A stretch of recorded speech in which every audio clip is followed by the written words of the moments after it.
Hi, welcome to Healthy Debates.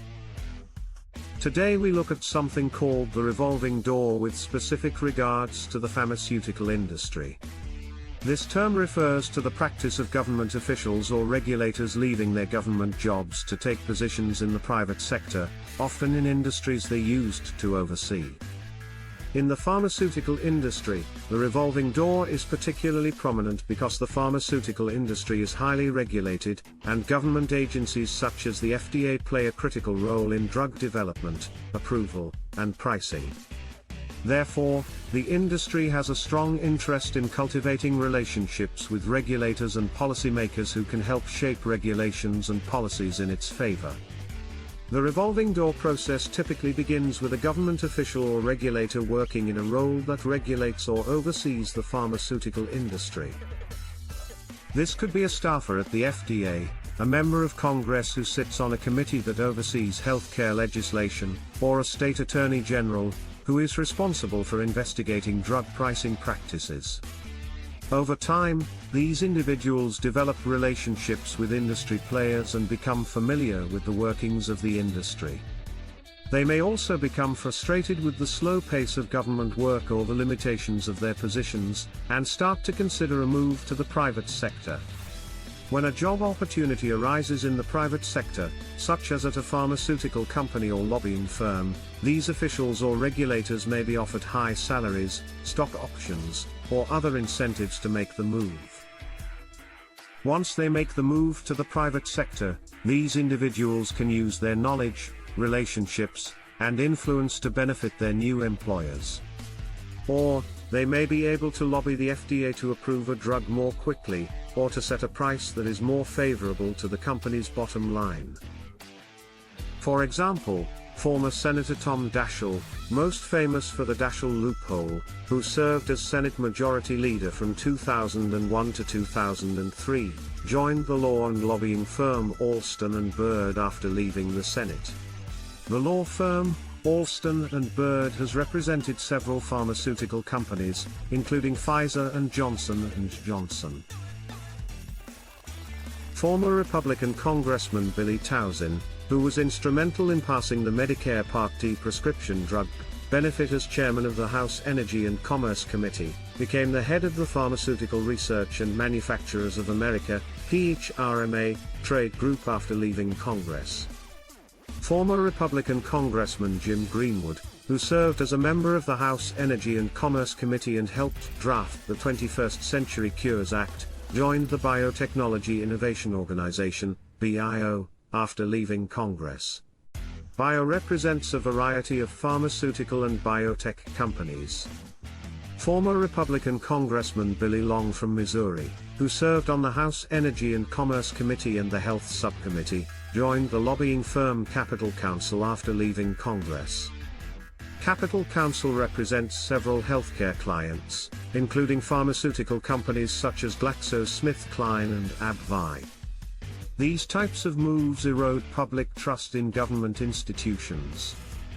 Former Republican Congressman Greg Walden from Oregon, who served as the chairman of the House Energy and Commerce Committee and played a key role in passing the 21st Century Cures Act, joined the lobbying firm McGuire Woods Consulting after leaving Congress. McGuire Woods Consulting represents several pharmaceutical and healthcare clients, including Eli Lilly and the Pharmaceutical Care Management Association. In each of these cases, the former government officials had experience working on healthcare and pharmaceutical issues while in office, and their new jobs put them in a position to use their expertise and connections to benefit their clients in the pharmaceutical industry. When officials move back and forth between government and industry positions, it can create the perception that government agencies are too closely aligned with industry interests.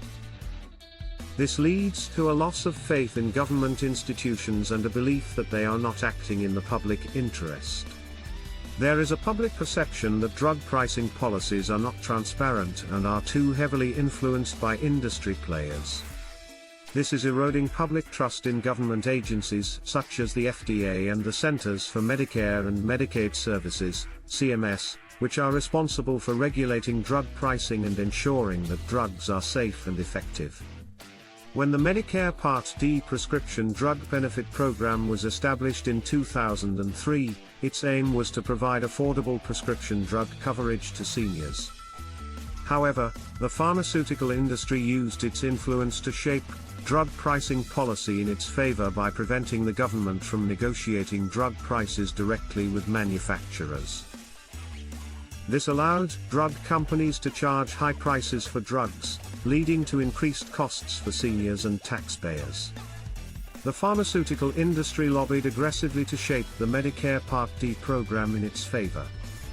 The industry spent millions of dollars on lobbying and campaign contributions, and used its connections to lawmakers and regulators to influence the policymaking process. The pharmaceutical industry shaped drug pricing policy in its favor, such that the government was prevented from negotiating drug prices directly with manufacturers. This was a major departure from other government healthcare programs, such as Medicaid, in which the government is allowed to negotiate drug prices. As a result, under the Medicare Part D program, private insurance companies negotiate drug prices with manufacturers on behalf of the government. This has allowed drug companies to charge high prices for drugs, as they have been able to avoid direct negotiation with the government. In addition to preventing direct negotiation, the pharmaceutical industry also used its influence to shape the non-interference clause in the Medicare Part D program. This clause prohibits the Secretary of Health and Human Services from interfering in the negotiations between drug companies and private insurers, further limiting the government's ability to control drug prices.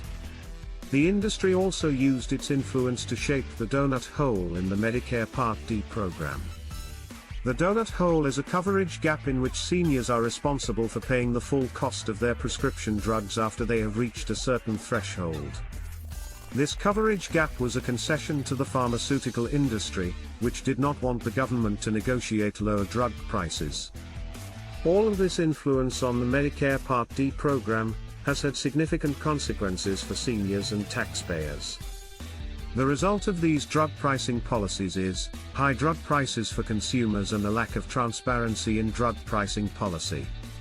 So much of this can be traced back to the revolving door practice, which has resulted in significant implications for the consumer, a conflict of interest in the relationship between the pharmaceutical industry and government regulators and policymakers, and lack of transparency in drug pricing policies. Thanks for watching.